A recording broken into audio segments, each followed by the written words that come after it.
తేడా కొడుతుంది అనేసి నాకు అక్కడ అర్థమైపోయింది. But I had no guts మళ్ళీ వెళ్ళి డైరెక్ట్ గా వై ఇస్ దిస్ అని చెప్పేసి అడిగేంత I did not have so many guts. I did not go to that shop. It's better to throw it కదా, జస్ట్ గోయింగ్. ఎందుకంటే మనకి దగ్గర ప్రూఫ్ లేదు, ఇదేంటి ప్రోడక్ట్ పాడైందా మంచిగా ఉందని మనకేం తెలియదు కదా అసలు ఏంటి ప్రోడక్ట్ అనేది అడగడానికి. ఈ ప్రోడక్ట్ మీద ఏంటంటే మ్యానుఫ్యాక్చరింగ్ డేట్ అనేది దీని అవుటర్ కవర్ ఏదైతే ఉంటుందో దాని మీద ఉంది. ఆ తర్వాత నేను నా రీసెర్చ్ అనేది స్టార్ట్ చేశాను.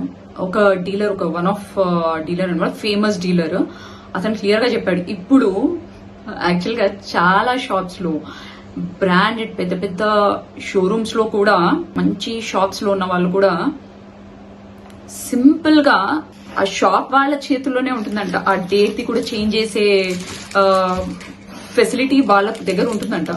సో ఒకవేళ ఆ డేట్ అయిపోయినా కూడా కొంతమంది కకృతి వాళ్ళు ఉంటారు కదా, అంటే మరి డబ్బులు ఎక్కువగా ఎర్న్ చేసేయాలి, వేరే వాళ్ళ స్కిన్